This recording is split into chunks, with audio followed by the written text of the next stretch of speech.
Hi CC community, this is Lillian. I'm just going to give you a little overview of things to look out for when you're learning and teaching the tin whistle for the first time.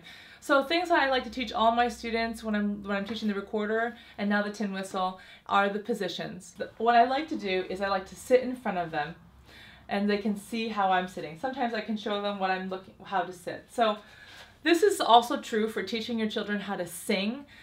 It's hard to just let them stand all the time because then they'll want to walk around, their legs are moving and they're just not still. So it's good to have them in a chair, but the hard thing is how to get them to sit properly in the chair. So the first thing I get them to do is to sit properly in a chair, and what I want you to do is sit on the last 6 inches of your chair. So 6 inches is about this much space. That's right, and you come to the front all the way to the end. Right at the last one. Okay, now you're going to put your feet on the floor and right on the edge of your chair. Very lovely. Hands in your lap. Back straight. Very good. Okay, this is what we call ready position. Okay, now we can call it ready position, and I have 3 numbers for ready position. The first position is position 3, starting with the instrument underneath them.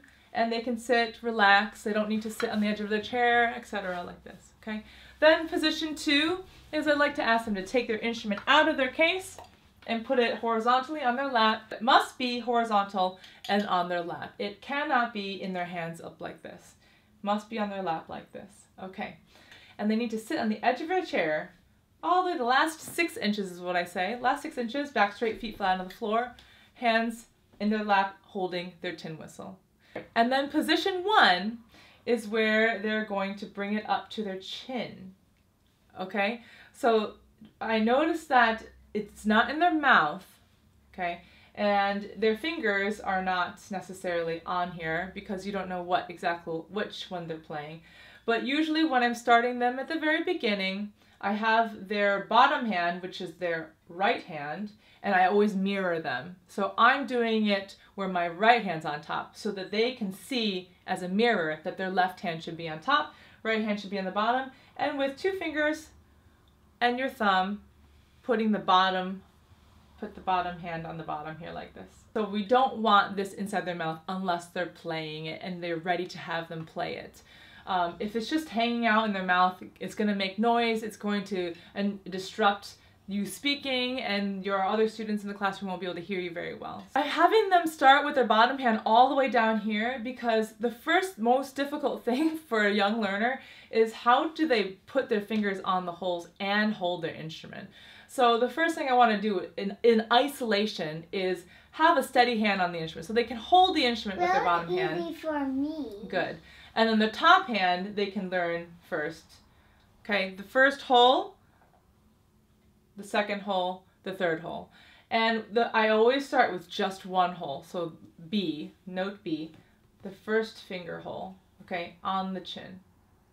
Now, position 2, please. Sit on the edge of your chair.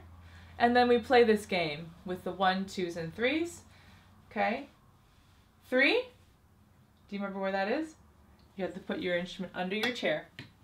And you can sit like this if you'd like. Okay, 1, and then we see how fast they can do it. Ready, position, and then I want you 2 fingers at the bottom here, 2 fingers all the way down here. No, don't cover any holes. That's right. Good.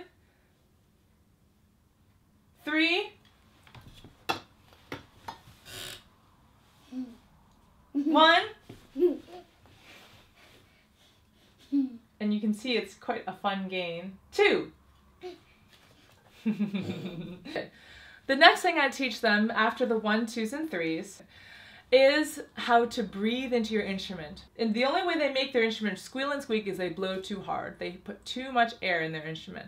So teaching them to say 2 with warm, slow air.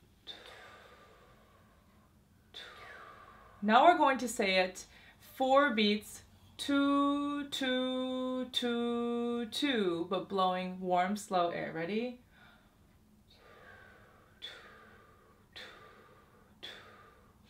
The T is very important because instead of to get them going where they're inhaling, exhaling all the time, they need to learn to use their tongue to stop the air instead of taking an extra breath every time they play a different note. So instead of Whoo, whoo, whoo. They should learn too, too, too. Okay, that's the difference. Now we're going to learn how to come in. So I'm going to say 1, 2, ready, breathe. We're going to do it 4 times, okay? 2, 2, 2, 2. After I say 1, 2, ready, breathe, or 1, 2, ready, play. But I prefer 1, 2, ready, breathe because I like to breathe with them or get them to breathe. Ready? 1, 2, ready, breathe. 1, 2, ready, blow.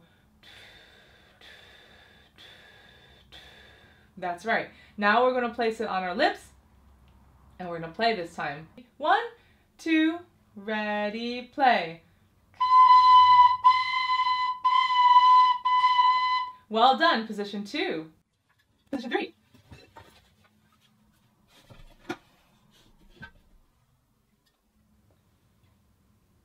That's right. Very good. This is B, A, G. B, A, G.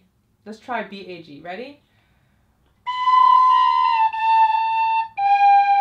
Well done. That sounds so cool. What song does that sound like? Hot cross buns. It sounds like hot cross buns. Very good. Okay. I hope this video helped you on just an introduction on, oh, we're in position 2. We're not in position 1, right? Sit on the edge of your chair, please. That's right. And I hope you enjoyed this video. I hope it helped you learn how to teach and maintain the classroom environment and that they're not waving their instruments around different places. Feet flat on the floor, please. That's right. Position 2. That's right. Good. And so they know what they're supposed to do. It's good to do little like game prizes to see if they can do positions 1, 2, and 3 very well. See if you can catch them out. If you say the number but you show a different number. I always say that my finger is more important than what I say. So that allows me to say whatever I need to say to them while showing them the number position. Bye! Bye, Kalaku. No, say bye, CC community. Bye, get ready. I think there's such a joy in keeping a good home, in watching your children grow up, in cooking and cleaning and supporting your husband.